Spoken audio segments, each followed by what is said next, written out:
All right, guys, welcome back to the Wicked Kitchen. I am gonna show you today how to do the most amazing vegan pulled pork sandwich. And I'm gonna use the king oyster mushrooms, the oranges. So I've already started just because I couldn't wait.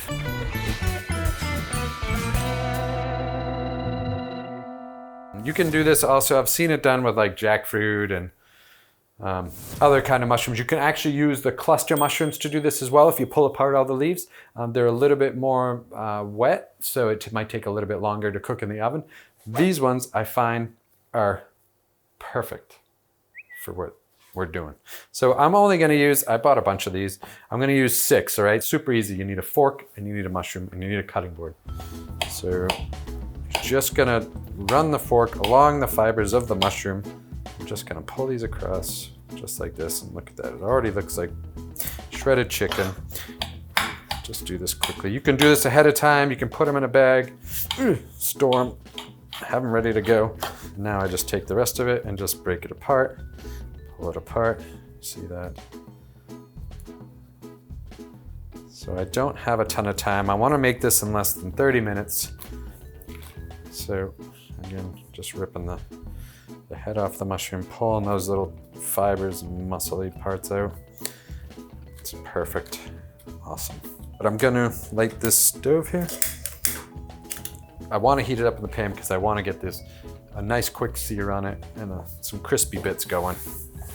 You wanna get the pan wicked hot, you guys. So I'm not too worried about adding a little bit of the oil here because there's no oil and no fat in these mushrooms. So I want to introduce that aspect to it. And it's part of the mouthfeel, it's part of the whole craft. I'm going to use a little bit of granulated garlic, so about a half a teaspoon of granulated garlic. I'm not adding regular garlic in here. I don't want it to burn on there. I like to use the spices. I'm also using this pork seasoning again. And it's just a blend of sage and onion and garlic and dried pepper. And yeah, so I'm gonna use, I'm gonna guesstimate that I'm using 2 tablespoons, but I'm gonna liberally use it, all right? Don't be scared of the seasoning. And I'm gonna just use about a half a teaspoon of salt. And did I add black pepper to that? I don't think I did, so. I really enjoy the black pepper, so I'm gonna use a good half teaspoon of that. All right, so that's going. The pan is hot. Perfect. Stir this up a little bit with the tongs and just right onto the skillet. Make sure you get all the spices in there. The mushrooms are smelling delicious. I haven't touched them.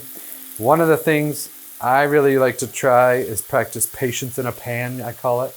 And that's gonna be where you don't have to actually rapidly move it all the time. Let it sit there, let it sear, let those caramelizations happen, let the sugars really cook down, brown, crisp. It's a great way to cook. And I'm also gonna try to be a little bit more clean.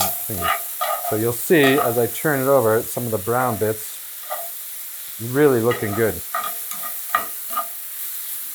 And thing about you'll notice with these mushrooms is that they tend to expel a lot of water. So that just looks, and it smells delicious. So you could just use this right as it is. You could use it as a stir fry. This is a great base product. Anything you would normally use a pulled animal product, whether it was chicken or pork or whatnot, just use shredded mushrooms. All right, so we have the mushrooms. This is about as much as I want to cook them for now. I got the initial heat off of. You could eat them like this. They're going to be a little bit chewy, but I'm going to add the barbecue sauce and we're going to roast them for a bit. So we're just putting those right in the pan. Now all I'm going to do is add barbecue sauce.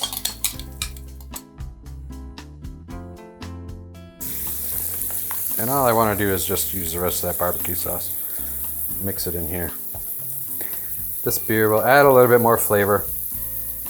You can use any barbecue sauce you want, you guys. I didn't name it because, you know, whatever you want to do. You use whatever style If you like it sweet, if you like it spicy, use whatever style barbecue sauce you like.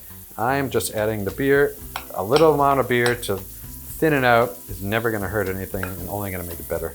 So all I'm gonna do here is stir this up. Always use parchment paper. Wicked easy cleanup afterwards. Just throw it away after. No scrubbing. And I'm just gonna lay the barbecue right down, spread it out.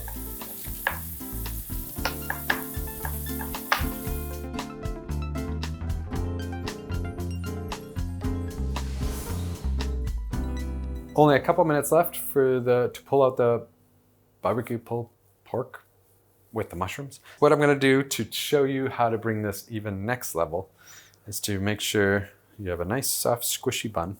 I want this to be a little special. I feel like being indulgent.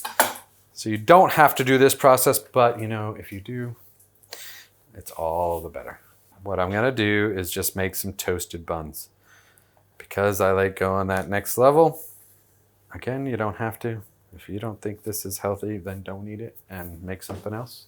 But if you want to enjoy something that reminds me of what things I used to enjoy, this is the way to do it. Let's heat these up.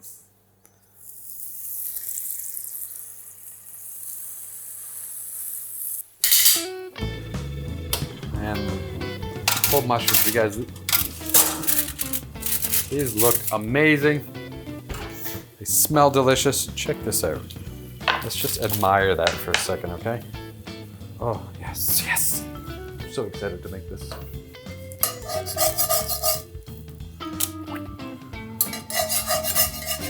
Oh, you guys. If I could explain how good this smells like a backyard barbecue, it is so freaking amazing. And I'm just gonna pile this on because I probably have one for later, but it's that sticky barbecue with that little bit of beer. Oh man, this is just gonna be heaven in a roll. Look at that. I got no problem adding a little bit more because I am sometimes a massive pig. And it's mushrooms. Right on it like this. I'm gonna take this piece because I want to try it. Oh man, it's like, that is like incredible. And that looks amazing. Don't forget about the potatoes. We're giving all this love to the mushrooms. Potatoes, you guys, amazing right here. These are super good, super crispy. So we'll put that here. So you guys, until next time, subscribe, check out all our other episodes, join all the channels, follow us everywhere you can, leave a comment, press the like button, do all those cool things, and we will see you next time on the Wicked Kitchen, okay? When you make it, you're gonna wanna take a picture too. And so what I like to do is get it right. I flip the phone upside down. If you can see that, boom, boom.